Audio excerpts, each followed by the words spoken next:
নমস্কার, দেখছেন ওঙ্কার বাংলায় এক পেশা ভিন্ন নেশা। মিহিকা রয়েছি আপনাদের সঙ্গে। আর আজকে আবার আমাদের সঙ্গে রয়েছেন একজন বিশেষ অতিথি।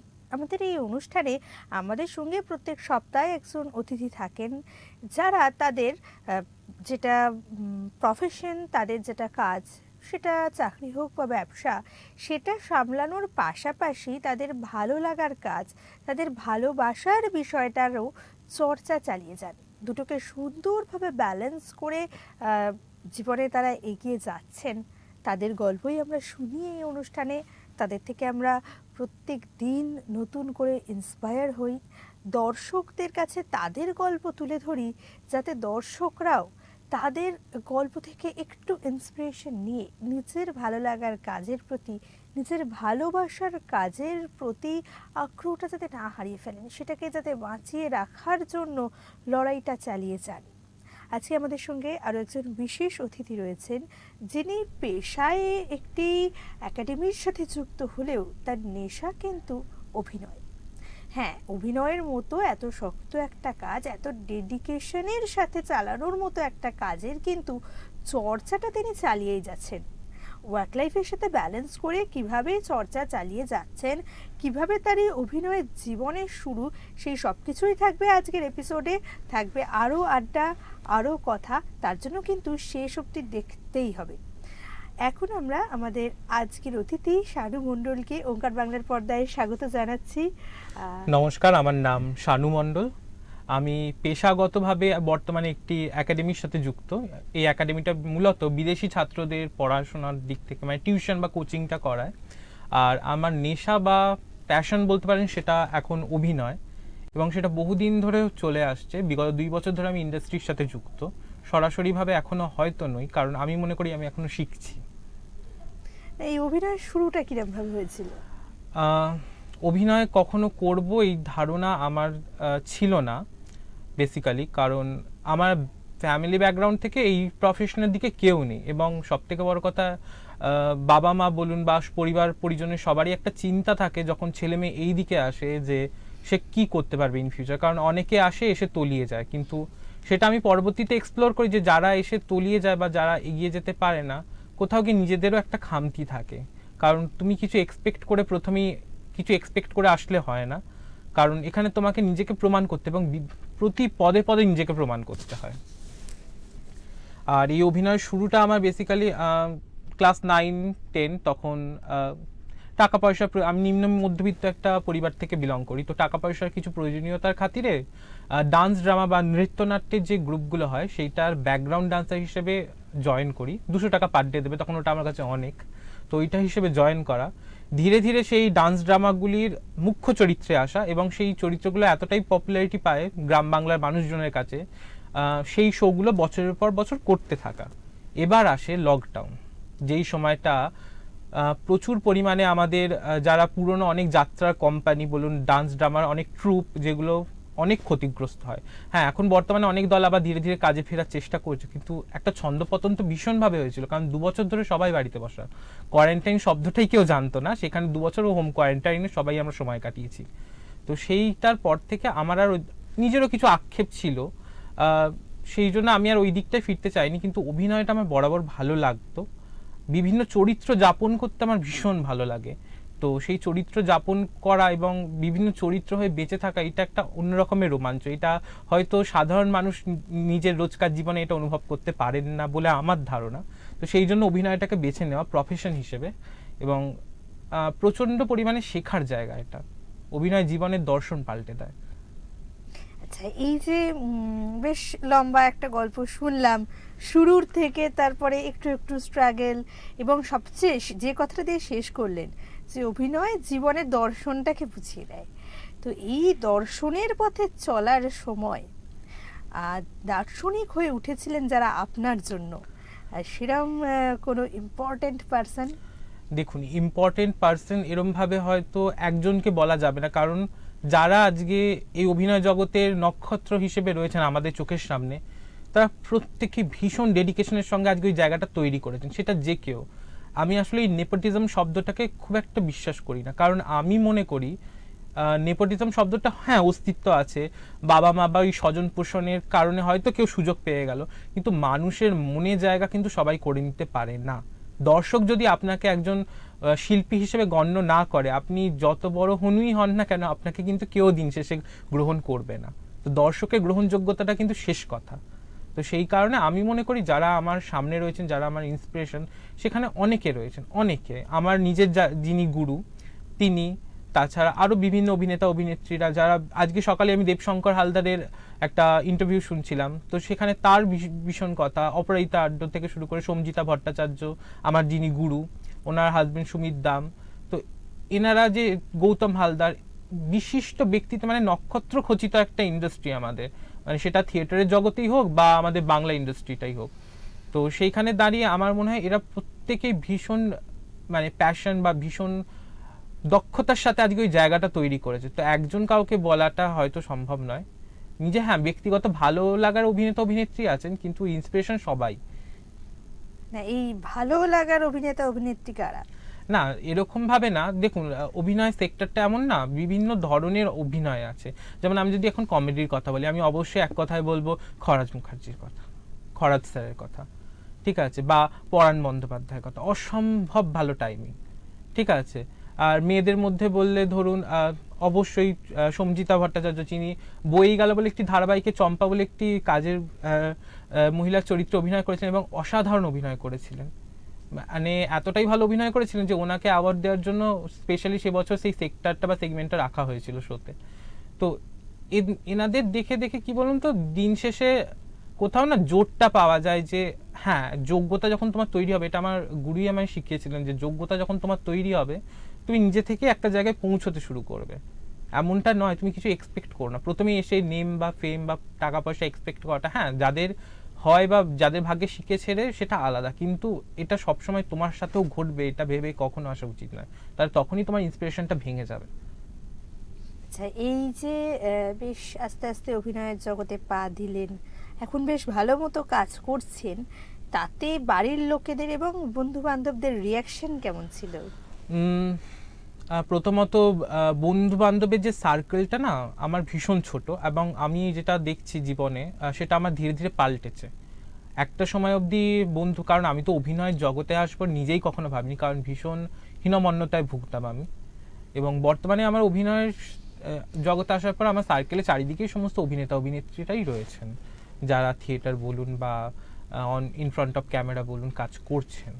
তো এটাই, এবং তাদের ইন্সপিরেশন, হ্যাঁ অবশ্যই তাদের রিয়াকশন এটাই থাকে, আমার যে কোনো কাজ দেখার পর তারা আমাকে ভীষণ ভালোভাবে খারাপটাও বলেন ভালোটাও বলেন, এবং সেটা খুব দরকার। সবসময় ভালোটা থেকে তো শেখা যায় না। দরকার অবশ্যই, মানে নিজেকে বিশ্লেষণ করতে সাহায্য করবে এরম বন্ধুর তো তুলনা হয় না। এটাই বোধহয় জীবনে সবচেয়ে বেশি দরকার, সবচেয়ে বেশি কাম্য বন্ধুদের থেকে, একদমই তাই, যে সেলফ রিয়েলাইজেশনের জায়গাটায় কোথাও গিয়ে তারা একটা সাপোর্ট হয়ে দাঁড়ায়। অবশ্যই। এই যে বেশ অনেক কিছু গল্প তো শুনলাম, শুরুর গল্প শুনলাম, তারপরে এই ইন্সপিরেশন, ভালো লাগার কাজ, সেসব শুনলাম। একটু রানিং প্রজেক্ট কি সেই নিয়ে গল্প শোনা যাবে? রানিং প্রজেক্ট বলতে দেখুন, আমাদের ব্যাপারটা হচ্ছে অনেক, মানে ধরুন আমি কোনো প্রজেক্টের জন্য সিলেক্টেড বা কাজ করব, এবং সেটা যতক্ষণ তারা না অফিসিয়ালি অ্যানাউন্স করছে আমরা কিন্তু এটা ডিসক্লোজ কোনোদিনই করতে পারি না। আর যেহেতু আমি একদম ফ্রেশার্স, তো আমি এই রিস্কটা নিতে পারবো না। তো নাটক আমি ফ্রিল্যান্সিংয়ে থিয়েটার তো করি, আর ইন ফ্রন্ট অফ ক্যামেরা কাজ চলে, অডিশন অনেক জায়গায় দেওয়া, অনেক জায়গায় কথা চলছে, তো দেখা যাক লাস্ট পর্যন্ত কি হয়। এখন অবধি খুব পছন্দের কয়েকটা কাজের যদি গল্প শোনা যায়। আমার প্রত্যেকটা কাজ আমার পছন্দের, কারণ আমি নর্মালি যখন নিজের যে কোনো ক্যারেক্টার দেখে আমি নিজেকে চিনতে পারি না, এটা হয়তো প্রত্যেকটা অভিনেতা অভিনেত্রীর সাথেই হয়, বা নিজের প্রত্যেকটা কাজ দেখার পর নিজের মনে হয় যে না এই জায়গাগুলো তো হলো না, এগুলো পরের বার, মানে একটা রিগ্রেট কাজ করে, বা এই জায়গাগুলো পরের বার আমাকে আরো বেটার করতে হবে। মানুষের প্রশংসা পেলাম, কিন্তু সেটা আমার কাছে শেষ কথা নয়। অবশ্যই তাদের গ্রহণযোগ্যতা শেষ কথা, কিন্তু তাদের প্রশংসাটাই শেষ কথা নয়, কারণ আমি বুঝতে পারছি আমার খামতিটা কোথায়, আরো কি কি দিতে হবে আমাকে। এই যে এক্ষুনি যে কথাটা বললেন যে সেলফ রিয়েলাইজেশন, এবং সেটা থেকে নিজেকে আরো বেটার ভাবে, আরো যোগ্য করে তোলা, বা নিজেকে আরো বেশি ভালোভাবে গড়ে তোলা, তো মোটামুটি যখন কোনো ক্যারেক্টারের কথা এগোচ্ছে, আস্তে আস্তে সময় এগিয়ে যাচ্ছে, সেই ক্যারেক্টারের মধ্যেই নিজেকে ইনপুট করতে হবে, নিজেকে সেই ক্যারেক্টারটা করে তুলতে হবে। আর সেই জার্নিটা কেমন থাকে?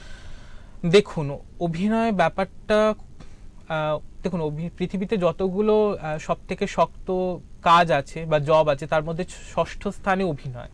মানে বোঝাই যাচ্ছে এটা কতটা মানে প্যাশনের সাথে এবং কতটা সিরিয়াসভাবে আপনাকে করতে হবে। এবং যখন আপনি কোনো চরিত্র করছেন, সব থেকে বড় কথা এটা খুব ডিফিকাল্ট যখন আপনি নিজেকে ভুলে যাচ্ছেন কিছু সময়ের জন্য। আপনার পরিবার পরিজন, বাড়ির মানুষের অসুস্থতা, আপনার ফিনান্সিয়াল কন্ডিশন বা নানান জিনিস, আপনার ব্রেকআপ হোক বা আপনার ডিপ্রেশন হোক, কিচ্ছু আপনার মাথায় থাকবে না কিছুক্ষণের জন্য। আপনি সম্পূর্ণ একটা অন্য চরিত্র।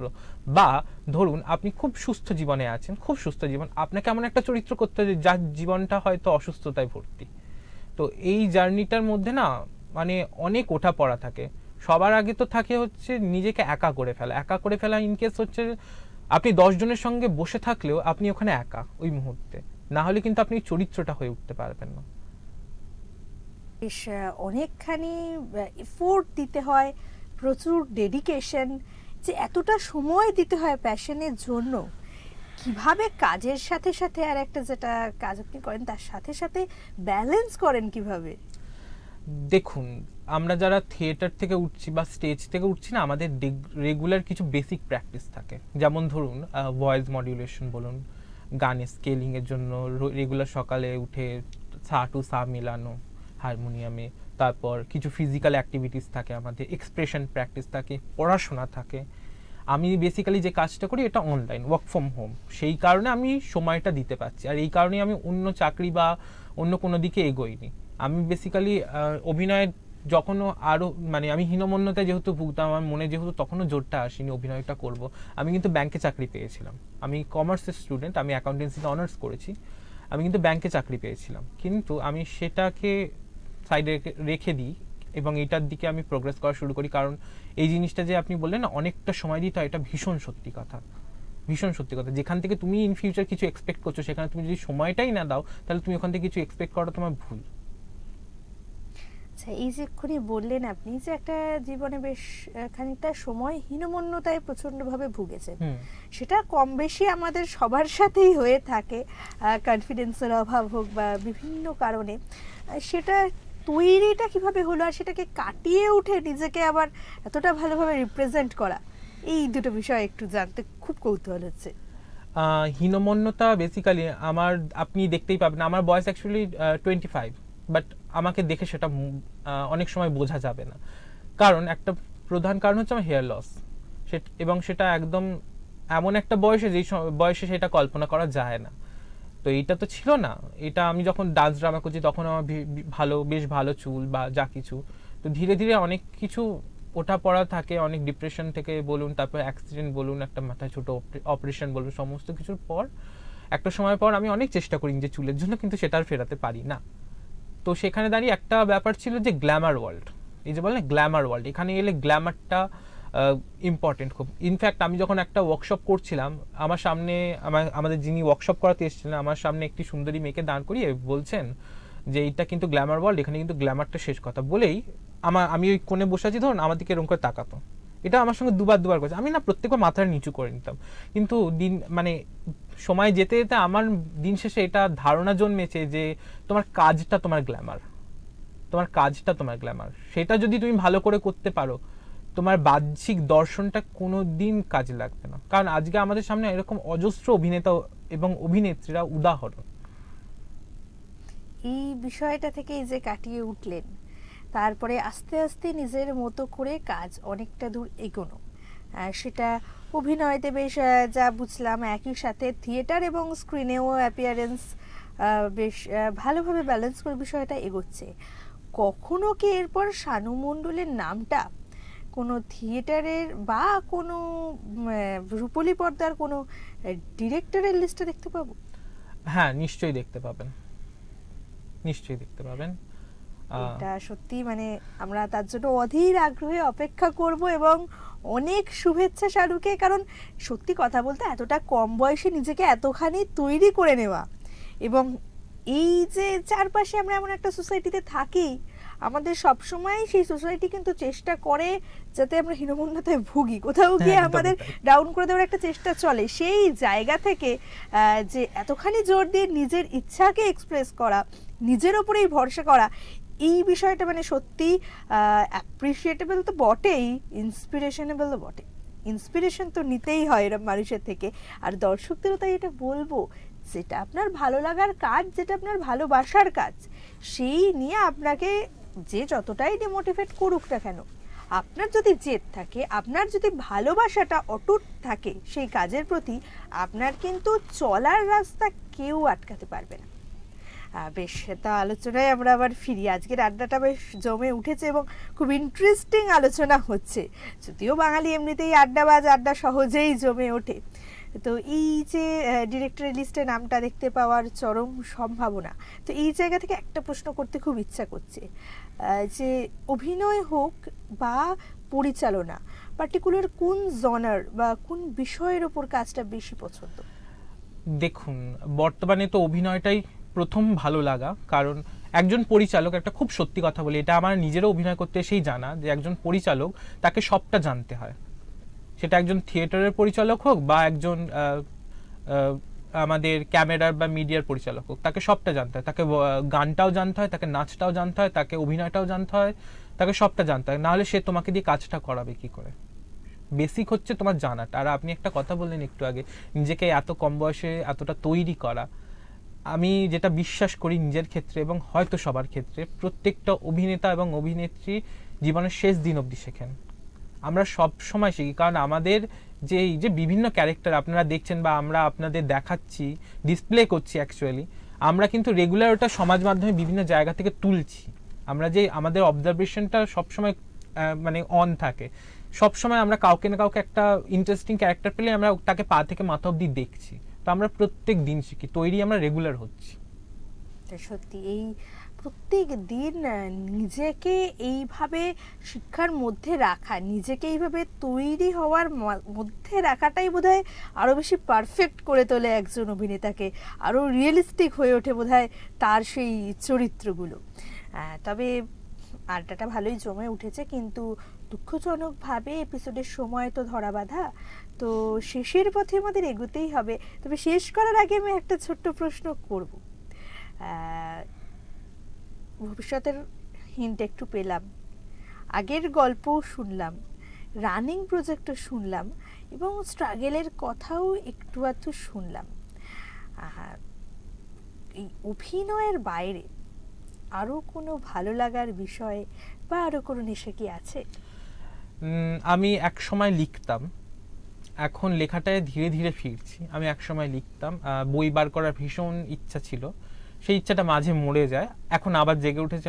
আমার ইচ্ছা আছে যে ইন ফিউচার আমারও বই রিলিজ করুক, কারণ কলকাতা বইমেলা যে হয়, কলকাতা বইমেলায় আমার অনেক পরিচিত, যখন কারণ আমি একটা সময় লেখালেখি ব্যাকগ্রাউন্ডে যেহেতু ছিলাম, অনেক পরিচিতরা আছেন যারা নিজেদের স্টল থাকে পাবলিকেশনে, তারা অনেক সময় ডাকেন যে এসো বা আয়।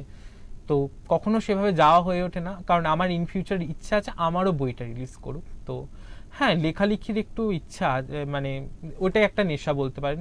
পড়তে ভালো লাগে, বিভিন্ন জিনিস নিয়ে আলোচনা করতে বা জানতে ভালো লাগে।